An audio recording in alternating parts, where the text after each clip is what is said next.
platform, the biggest media platform for all things eye care on the African continent.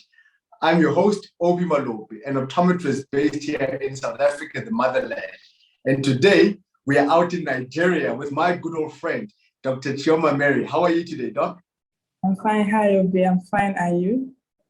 Very well, thank you. You know, you are one of those leaders who is not afraid of taking the responsibility that is required and putting in the work that is required in making a difference in our wonderful community, in our wonderful industry. And so it is a great honor and a privilege to be able to sit across from you to have this wonderful conversation about eye care excellence on the African continent. Thank you. Such a pleasure to be on this great platform. Thank you for the invitation. I appreciate it. Thank you, Obi. And for the amazing work you are doing. We, the young ones, we are looking up to you, and we are the great leaders you have in this eye care in Africa. No, it's all thanks to Dr. Darrell Glover. He is the visionary behind seeing people come together in different aspects and different components of eye care. So honestly, without Dr. Darrell Glover and leaders like yourselves who make this platform what it is. Thank you. And thank goodness to technology, because with technology, it enables us to connect with one another outside of attending conferences or waiting for years to be able to connect like this. As Africa Media, we have had the privilege of having you featured on the platform in various ways. We have done various campaigns over the years, and you have contributed immensely to the growth of the Africa Media community platform. So thank you very, very much. But Dr. Mary, how did your journey into eye care begin?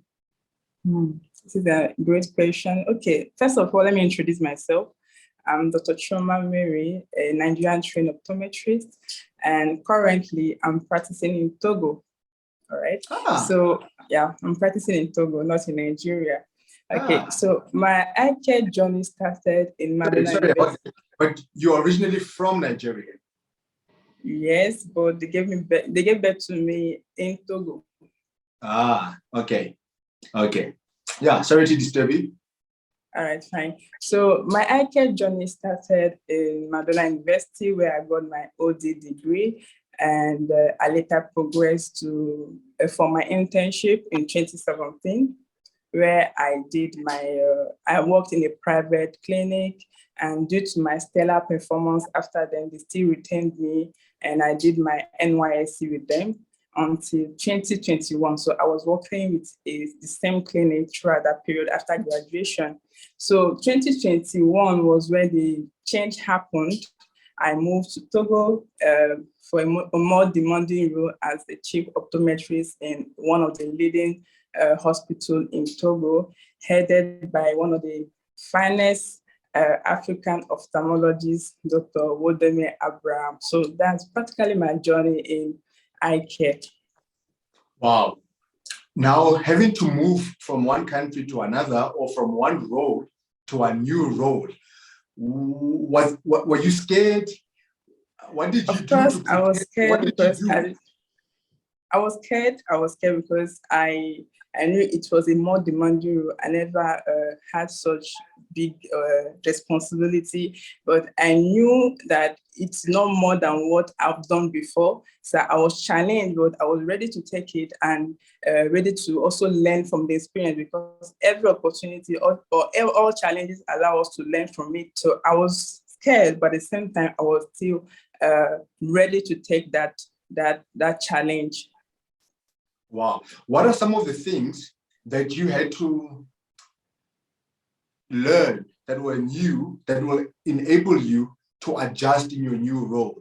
What are some of the things that you had to do to prepare yourself in adapting from the previous role into your new role, which was more demanding? Because obviously, if you're going to be working with one of the most sought after ophthalmologists on the continent, basically, it comes with a lot of pressure. And so what are some of the things that you had to do from your side to prepare yourself to be ready for that role? Okay, so what I can say is that over the years, I know I've been able to improve my leadership skills and communication skills. So I was able to use it to know how I can work with all the personality in this new role. So I was able to also use the past experiences, especially when I worked with my other colleagues in Nigeria. I managed a clinic before, so it was not something new already for me, because I know I'm experienced in patient management, disease management, and I know I could take this role because I've already had previous experiences, and I know how to maintain a healthy relationship with all the stakeholders. Wow, that is so important. The way you answered that question, it was including so many elements that you have always been doing over the years, which is very, very important. Those aspects that you are referring to, is it something that was taught at university level, or something that you discovered when you already started working with different? No, it's not. In fact, optometry in school does not even allow, it just teaches us the clinical aspects. So you get to discover everything on your own. So if you're lucky to have to work in a better private clinic, or let me say even a government for a hospital that they will allow you to experience all this, good one for you. But if you are not opportune, I can say, yes, it should limit you in a way. So I was opportune to work in a private sector, a private setting where I was more challenged. I was managing patients on my own, and I had to learn some things on my own. Though I was supervised by one of our senior colleague by then, Dr. Josephine Ebodo, and she helped me immensely, because she was always there to tell me what to do, and she also impacted greatly in my experience. So I'm always grateful to her, because she helped me immensely, and all I know today is because she was able to impart that knowledge to me. So I'm always grateful to her. So it's all about the experience, and thanks to my internship, where I know, I learned many things that I know back then in school. They don't teach us about the business aspect of optometry. They don't teach about the clinical aspect. So you get to discover all those things when you just graduate and finish, then you are exposed to everything. So I was able to discover all these things just on my own, and with the help of my supervisor back then in school, during my internship. Wow, it is so interesting how throughout the different countries, we all have a similar problem, that in the academic environment or in the optometry schools, so much emphasis is put on the academic and the clinical aspects of optometry, but not necessarily the people skills, the business skills, the sales skills, the marketing skills, the human resource skills. I wish there was something that we could do as an industry in redefining the entire optometric program to include all these skills from earlier on in the optometry departments, and not wait for someone to qualify like yourself, where you have to hope you will meet a mentor, a leader who will be invested in your development as a person. Now, how has your own leadership journey evolved over the years? When you look back, when you qualified, compared to the kind of environment that you are in right now, how has your leadership role evolved? What are some of the things that you would say you are doing now in 2022 from a leadership point of view that you are not doing 5 years ago, for example? Okay, right now I know I'm the chief optometrist of Clinic Ophthalmology Lumiere Divine, and I'm helped in this. I'm assisted with 2 ophthalmic nurses. So I've been able to have a good relationship with them, because how I go about my work is I made sure I created a serene environment with them, while I always encourage them to be able to talk to me whenever they have any challenges, and also make room for them to give suggestions to me on how we can improve the affairs of the department and improve the clinic. So let me say communication and empathy is the virtue of how I was able to manage this new position. Wow. I love that. That is so powerful. And what does your typical day look like in practice? Because you just told me now that you are wrapping up with your work and it's a weekend. So what does a typical day look like in your current role? Okay, currently, I'm the chief optometrist in this new clinic. So what I basically do is that I have two ophthalmic nurses that work with me. So I allow them to manage other optometry tests that we usually teach them how to handle it. So visual acuity and tonometry and other stuff are done by them. Then I handle the more difficult aspect of the tests, which are the refractions, binocularity test, ocular motility test, and other ones are managed by me. Then the ophthalmologist, what we do is once we are done with all these tests, we give them to the ophthalmologist to evaluate and assess the ocular health of the patient and then issue a diagnosis and a treatment plan. Wow. So that's the routine. That's the routine here in the clinic. How many patients would you say you guys are seeing on a day-to-day basis? Because if it's an ophthalmology clinic or an eye clinic, I could only imagine, due to the socioeconomic status of Africa in many parts of the continent, you could be seeing a lot of patients than what you will typically see under normal circumstances. So how does the setup look like in your country? On a daily basis, we can say up to 60 patients. Sure. That's a lot. That will mean then that your clinical skills have greatly enhanced then over the last year to reach another level that perhaps you are not at that level before. Yeah. Do you have specific areas of interest within the field of optometry that you are most passionate about? Yeah, of course. I'm passionate about pediatric optometry because of my childhood. I struggle with a bad vision unknown to me because back then in school, I can't see the word clearly. I always write from my mate. So back then, I didn't even know I had a problem with my vision until I entered university. And luckily for me, they picked me or they selected me for an eye screening in our school eye clinic where I was diagnosed of myopia and then given glasses. So I struggled throughout my childhood with a bad vision. So for me, pediatrics is I'm interested in pediatric optometry because for me to give me opportunity to help children with poor vision and prevent them from facing the same challenge I faced during my childhood so that they won't be self-limited in their life achievement. Wow. And in you being interested in pediatric optometry, are you currently studying further within the field, or is it purely based on being in the field and learning the skills on hand? I'm growing the skills on the present one. So I'm not enrolled now, but I'm practically like trying to learn on a daily basis. Then in the coming years, I believe I will gain more skills by enrolling in a course. Wow.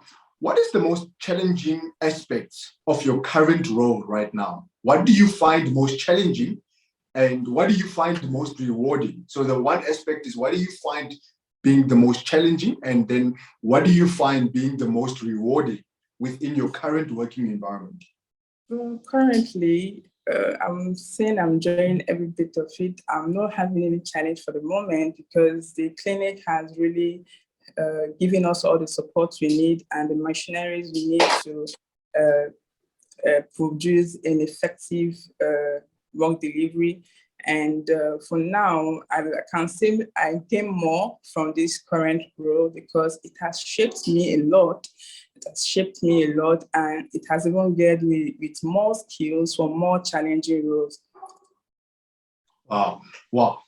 And the working relationship between you as the optometrist and the ophthalmologist. I know, for example, in South Africa, there are aspects where we clash as optometrists and optometrists, where optometrists feel they should be doing more and ophthalmologists feel that optometrists need to be doing less. The current setup, whether it be in Togo or Nigeria, is there more of a collaborative working relationship, or are there other areas or instances where there is that butting of heads between optometrists and ophthalmologists? You mean in Togo? Here in Togo? Yes. Uh, right now, I'm working with 3 ophthalmologists, so I've been able to have a good relationship with them because there's nobody is trying to be superior than the other one. So we believe that we are all one, and we have been able to develop a healthy relationship, and this has enabled us to work as a team and to learn from each other, because I learn from them, they learn from me too. So we have been able to develop this kind of healthy relationship so that we can learn from both sides. Wow. How do I ask this question?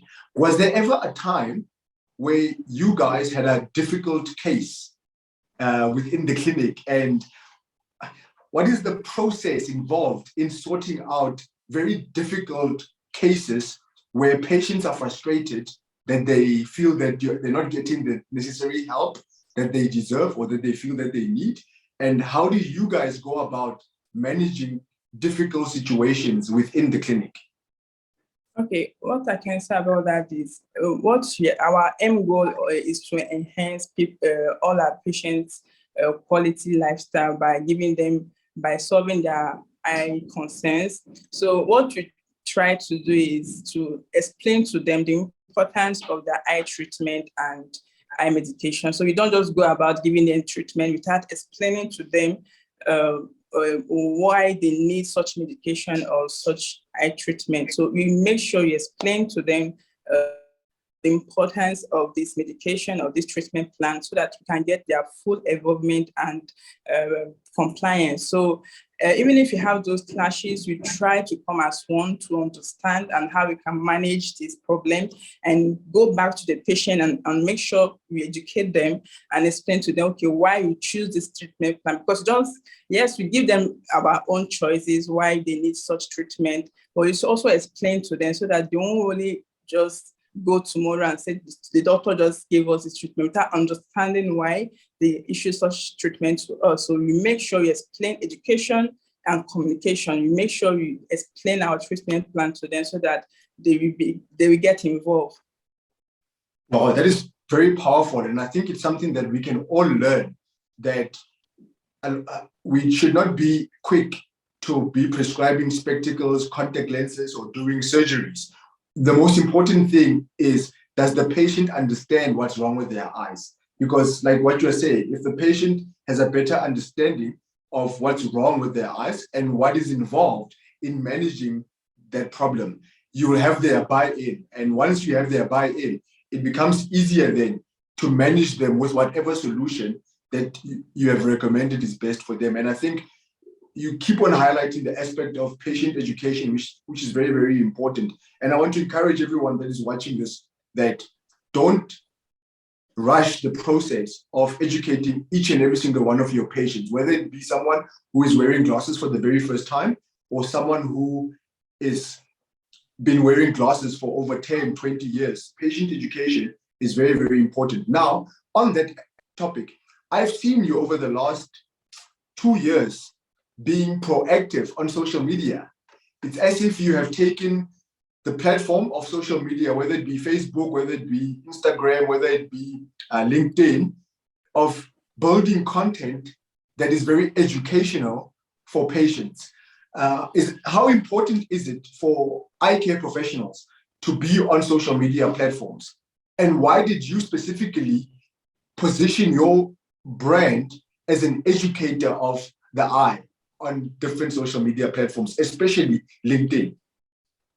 Okay, first of all, why I became an eye health educator is because my profession was an eye opener to me on the poor eye health behavior in the country and in Africa. So, and I also understood that in Africa, the major causes of blindness are preventable and are due to lack of accessible information on eye health related issues and on poor eye health practices. So I believe with a good education, I will be able to create more awareness on that and promote a safer eye health practice and safe eye care in the country and in Africa. So I choose LinkedIn because I know LinkedIn is a professional platform where you can meet other people, other professionals. And I know that's where I met Dr. Dari and you, Dr. Obi. So it's a great platform where you can connect together, and I'm encouraging all optometrists to do same, to have an account in LinkedIn, because it's a great platform and it connects all the profession together, both optometry and other sectors. What you're saying is so important, because if you think of a platform like LinkedIn, people are there, and most of the time they could probably be on their on their telephonic devices, and that means they're spending hours in front of digital devices. And the fact that you are using the platform to educate people on how to better take care of their eyes, it's such a powerful tool and approach to patient education. So kudos to you. We wish you all the success in growing your educational videos that you have been doing the last few months. I wanted to find out from you, where do you see the future of eye care on the continent going? The future of eye care on the continent. You can answer it in two ways. Let me put it to you this way. Is the next generation of eye care leaders, they are entering the eye care market right now. What does that future look like for them as they are entering this industry? Do you see growth taking place in the industry? Are we embracing technology the way we're supposed to be embracing? Are we collaborating more or are we collaborating less than we are supposed to? Are the suppliers, the corporates in the eye care industry, I see them so heavily involved in eye care development and growth in Europe, in America, in Australia. My question then becomes, do you see them playing a big role here on the African continent? Do you see innovation being something that is a priority for us as professionals here on the African continent? Of course, we the young optometrists, I believe in 10 years to come, 10 years time, we need to use the social media to put eye care in Africa on the map. And thanks to you, Obi, that you are doing amazing works and are doing well to put eye care in Africa on the map. And I know we still have work to do. Optometrists, you have not use that platform the way it's supposed to use to connect, but thanks to people like you, and of course to few other optometrists that are doing amazing work. And I've met many of them on this platform, on Facebook, on Instagram, and I'm also encouraging other ones, the young ones that will come to also use this platform, because eye care in Africa needs to evolve more than this. Wow. I can't wait for us to actually have conferences that are inclusive of all of us on the continent. You know, this thing of having a conference in Nigeria, but it's only people in Nigeria attending. We need to actually get to a point post-COVID, or even now with technology, where we are hosting conferences that are inclusive of all of us, where you've got people from Togo, Kenya, Ghana, Mauritius, Morocco, Egypt, South Africa, Namibia, coming together and sharing knowledge so that we can equip one another and learn from one another, because there could be things that you are doing in Togo that we are not aware of in South Africa, and vice versa. So I think we can learn from one another by collaborating with one another and sharing as much information as we possibly can. Dr. Mary, you are an incredible leader. You are an incredible leader, and you need to be mentoring people. You've got a wealth of knowledge. Are you mentoring anyone at the current moment? Yes, I'm mentoring. I have 2 optometrists that I met on Facebook, and they're always reaching out to me whenever they have challenges on in managing patients, in patient management, and also I have 2 currently that I'm mentoring, and I'm grateful to God that we met, because they really rely on me on a lot, and it's because I've put myself out there. That was how they were able to connect to me. So currently, yeah, I have 2 people, 2 young optometrists, because they are still in optometry school that I'm mentoring at the moment.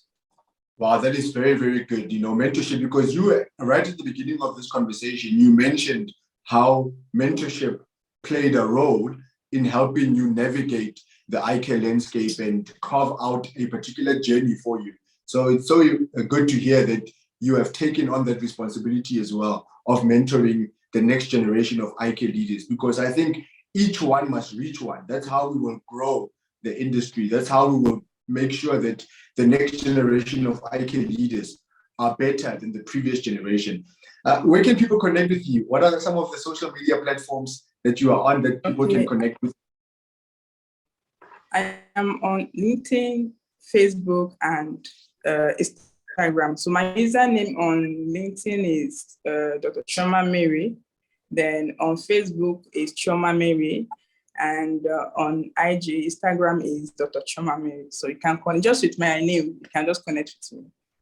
Wow. Thank you so much. It was a great honor and a privilege to be able to have this conversation with you. And I'm fully convinced it will be the first of many as we get to see the wonderful work that you are doing in elevating eye care. So we are really, really grateful for that. Everyone, thank you for tuning in. If you're not subscribed to the iAfrica Media YouTube channel or connected with the platform on the different social media platforms, make sure to do so right now. Until the next episode, take care, everyone.